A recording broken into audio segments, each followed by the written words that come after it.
Welcome back to the channel again. This time I'm going to be reviewing the German, or the High Seas fleet for the game Broadside Emperor at Steel. Just going to be taking a look at the cards, their point costs, kind of what they do. Just exploring the High Seas fleet. About a month ago I did the Royal Navy, and today we're going to look at the High Seas fleet. Okay, and so the first ship we have is the SMS Gazelle, which is a light cruiser. So much like the British or the Royal Navy fleet, we start off with a light cruiser, which you'd think it'd be a destroyer, a very small ship, but actually in these cases, it's the torpedoes that cost a lot of money. So the destroyer is just a way of getting the ship, rather getting the torpedo to the enemy ship. So in this case, ships with very poor torpedoes usually cost a little bit less.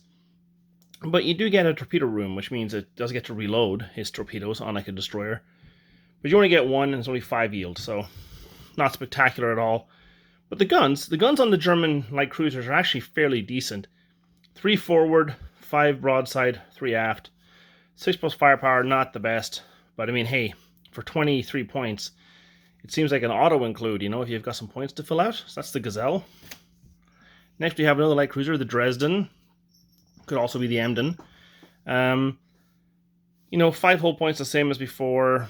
Protection and movement is kind of standard. Speed standard. The guns are actually very good. 4, 5, and 4. Torpedoes are kind of lackluster, but they can reload, at least. You're not going to be sinking too many ships with torpedoes from a light cruiser, especially in an early war like 1908 light cruiser. But again, it's only 26 points. But for 26 points, what's the difference here?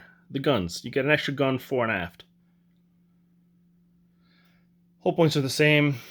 Oh, and you're a little bit faster. You're speed 6 versus speed 5. So, for 3 extra points, 2 extra shots forward and aft. Although, when you're early game, when you're closing, the 4 would mean actually it would be pretty decent. But late middle game, it's not really as important. The Königsberg, a light cruiser, 29 points. Same movement as the Dresden. Hull points are the same. 3 more broadside dice, and torpedoes are same garbage torpedoes you had before. So you're paying really the 3 extra points on top of that for an 8 broadside dice, which is actually fairly good for a light cruiser. The Magdeburg, 29 points, so the same. So let's just see here if I can get them both in page here. So the speed is the same. Maneuverability is the same. Protection, it's actually the Königsberg is a little less. So it's a little bit more armored. But for that armor, you lose 2 broadside dice. So where you go from 8 down here, you go to 6 right there. So, but you do get a little more heavily armored 1911 Magdeburg. And now we get to the 1914 Pillau. We're getting to the modern light cruisers. Haven't seen a destroyer yet, or a torpedo boat, whatever you want to call them. Super fast ship, 7 speed. Protection, garbage. The guns are very, very poor, but their range is actually a lot better. The Magdeburg down here has a range of 8-12, whereas here we have 12-18, which is decent. The torpedoes are meh. A little bit of extra range, and you have wing mounts, which is cool, but still kind of crap torpedoes. Ooh, a torpedo boat. The S-138 class. Super fast, as they should be. Speed 8. Small protection is non-existent.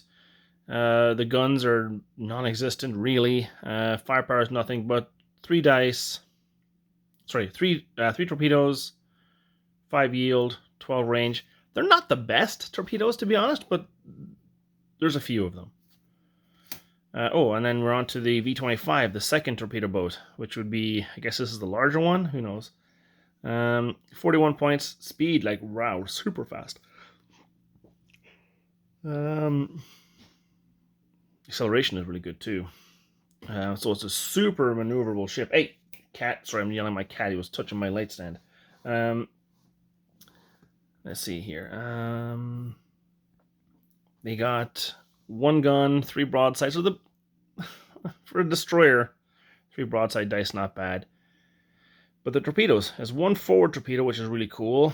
It's very handy, especially when you're closing in on a ship. Having 1 torpedo forward could make the difference. The yield is still kind of meh, but there's 4 broadside ones, and it's a fairly decent destroyer.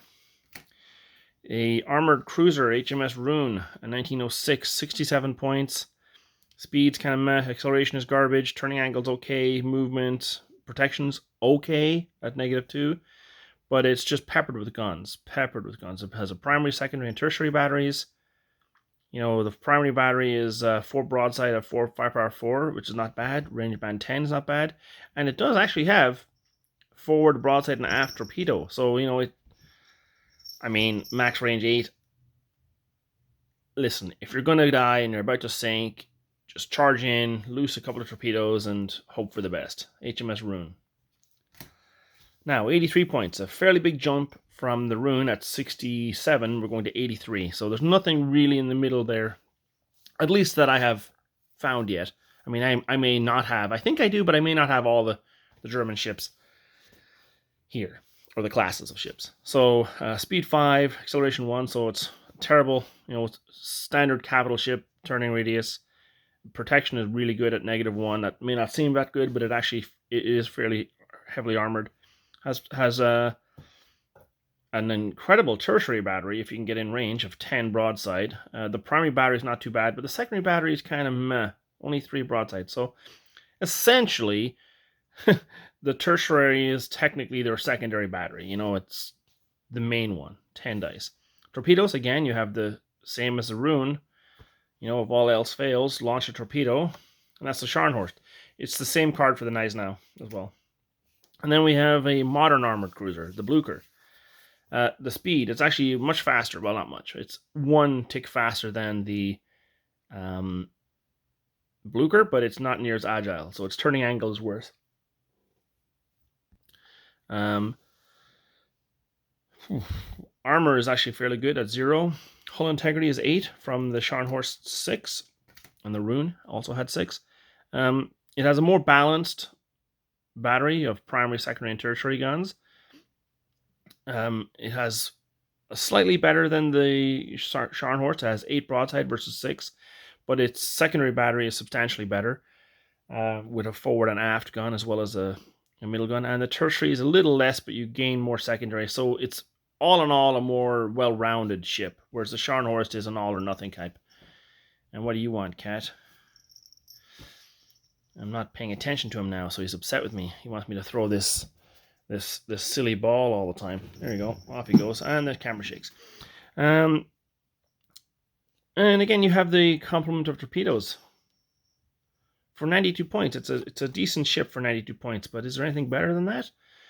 You have a Dreadnought for 1 extra point. So here, let me just move these out of the way for a second, and let's see if we can spot the differences. Why would I choose the Blucher over the Deutschland for 1 point?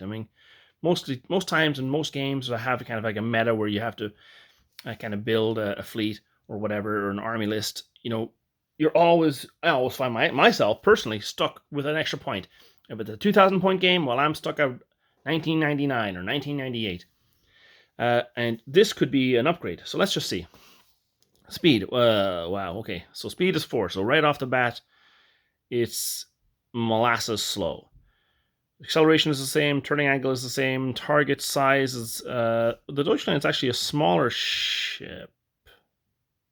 I guess technically, yes, it is a smaller ship. You wouldn't think so, but it is. It's a more condensed ship. The Blucher is longer and sleeker.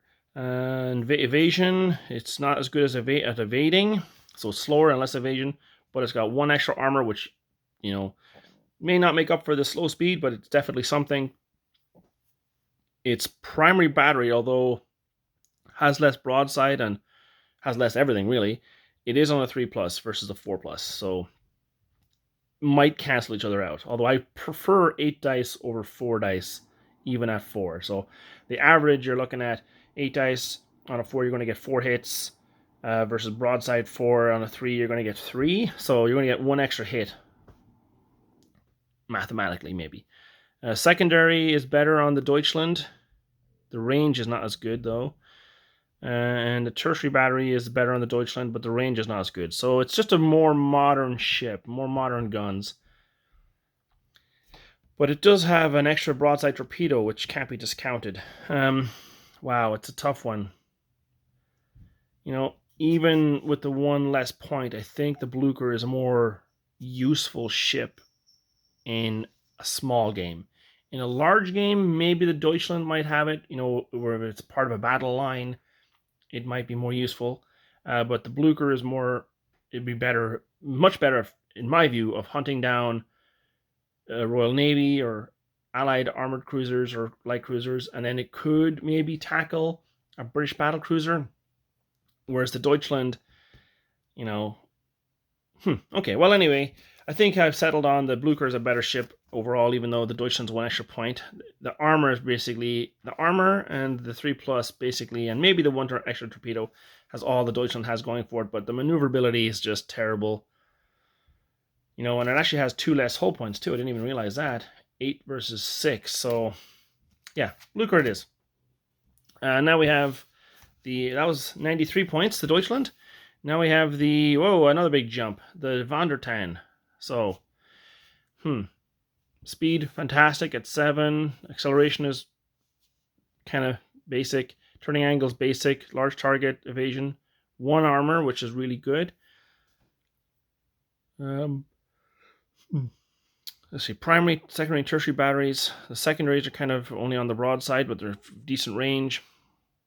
The range band on the primary is kind of lackluster, but hey, it's not. It's a 3+.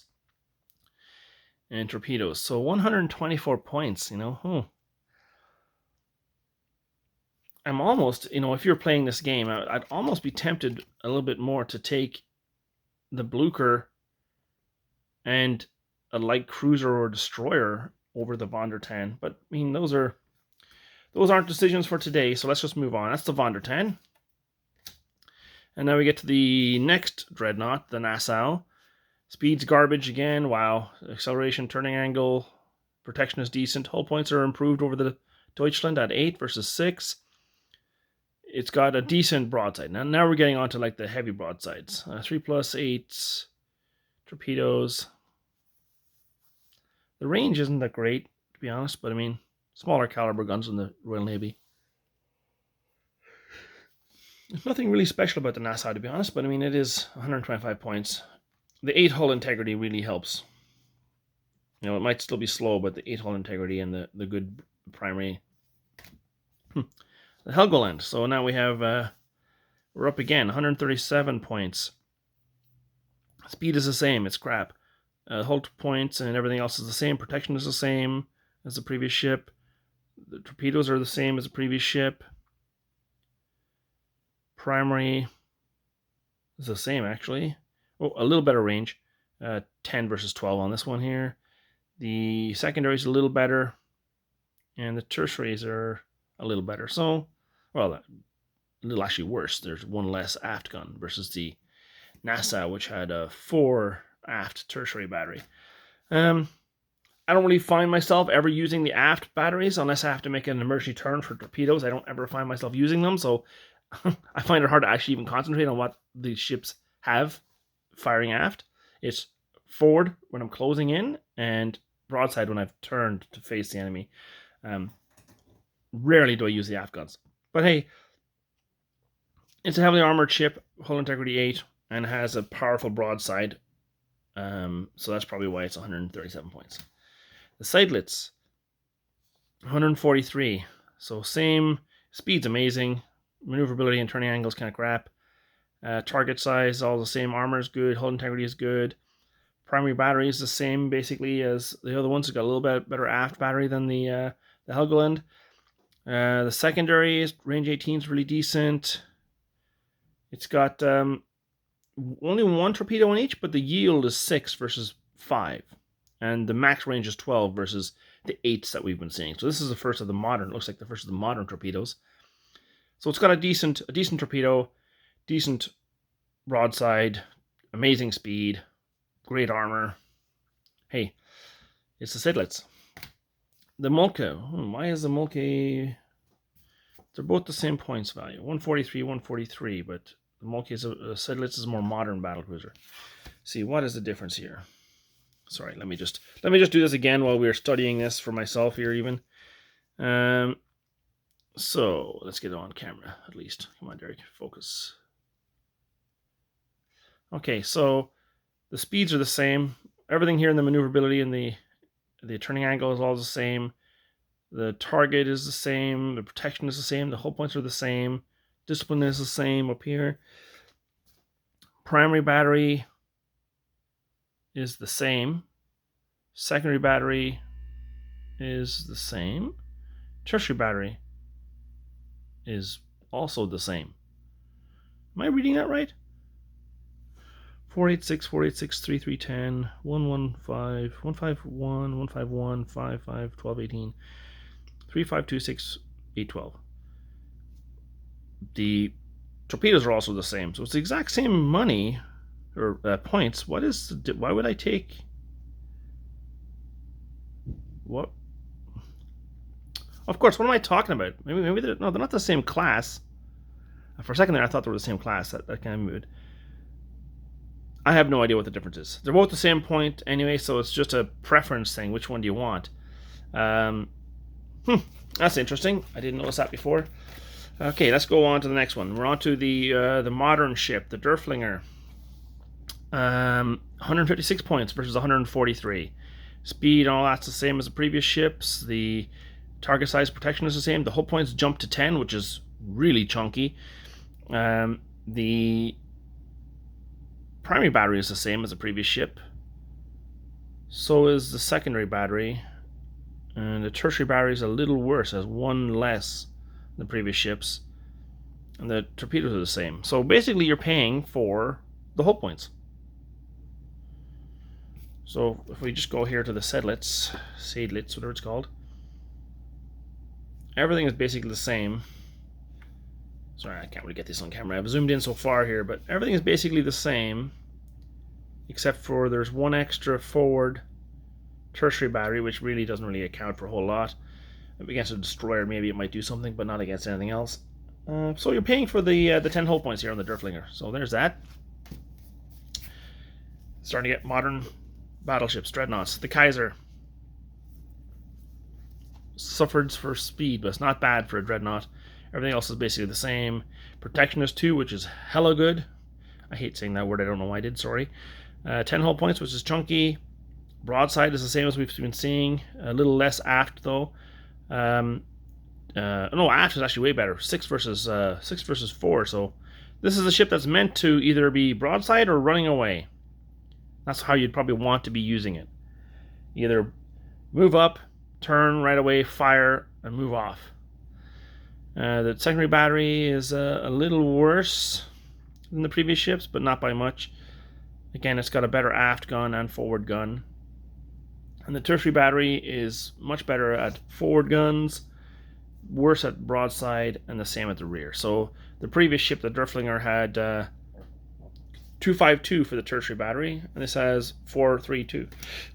And the torpedoes, you do get one extra broadside torpedo at the more modern yield and range. So it does have some useful torpedoes, but probably not going to be its main use. The Koenig, so we're up to the 1914 class. Speed's all about the same, protection's all about the same. You got that amazing protection 2, the amazing 10 hull points. Your broadside is 10 now, where it was 8 before, so that's just crazy. It's going to be one of your main brawlers. Range band 12, which is good. The secondary battery is okay. It's good broadside, but it's not so good at forward. The tertiary is kind of meh, same as we've been seeing.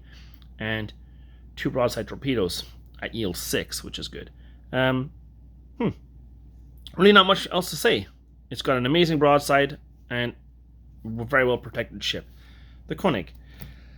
The Grosser Kurfürst. Is that a Koenig class as well? That is. That's the exact same thing. What are you doing in there? Okay, and now we're on to the modern, the Bayern. So here we go. This is the ship that would compete with the Queen Elizabeth class or the Revenge class. Probably more the Revenge than the Queen Elizabeth, but hey. Speed 5. Basic. Anyway, protection 2 is really good. 12 hull points, which is huge. Broadside's kind of a little less, but your firepower 2, which you just 8 dice, 5 power 2, you're just going to be killing stuff. You're going to be damaging things.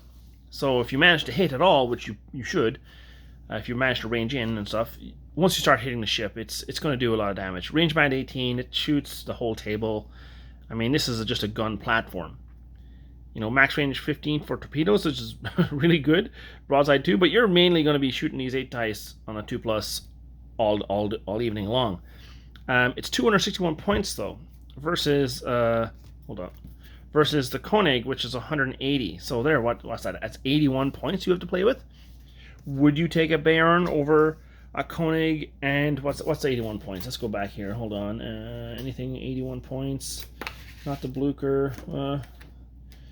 You could take a destroyer for 41. You could take 2 destroyers. A Koenig and 2 destroyers over the Bayern. Or even the Koenig and 3 light cruisers over the Bayern. I don't know. But I suppose if the Royal Navy or the Americans or whoever player you're up against is taking one of their big ships and you want one, at least the Germans have one you can take. Now, there only is 2 in this class, the Bayern and the Baden. So really, you're 2 big ships versus what? Great Britain has 8, 9 big ships. Revenge and Queen Elizabeth between them. So it's 2 dozen of... I was going to make a saying there, but I'll stop. It's a half of one or 2 dozen of the other. I'm not sure what the saying is. I bungled that. Anyway, that's the review of the cards, the ship cards for the High Seas Fleet for the game Broadside Empires of Steel. If you haven't seen this game, just take a quick look. It's made by 2 amazing gentlemen from Australia, I think. Yes, Australia. And it's got some amazing ships. Oh, here's this one. It's got some amazing ships. They've made their own rules. The rules are amazing.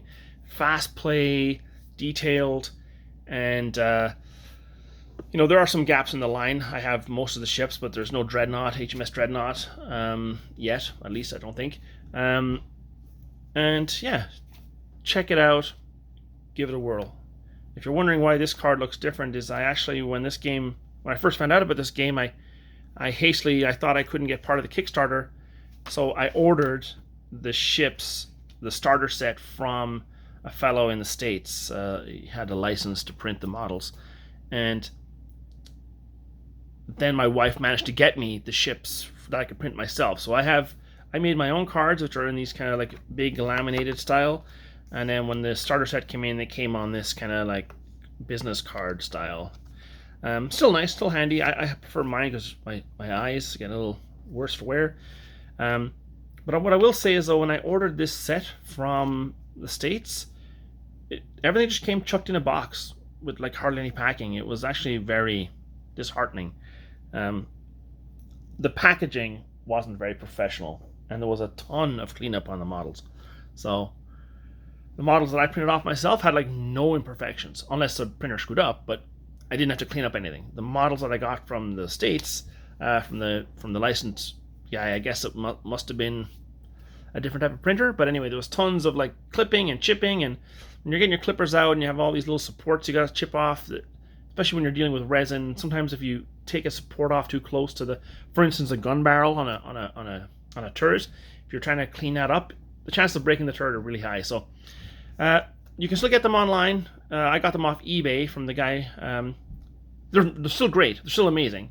But I preferred printing my own. But anyway, I just rambled then for another minute. Thanks for watching. That's the High Seas Fleet. Next we'll do the Royal Navy. Not the Royal Navy. The U.S. Navy. And we still have the Italians and the Austro-Hungarians to go. Anyway, thanks for watching. We'll see you soon. Bye-bye.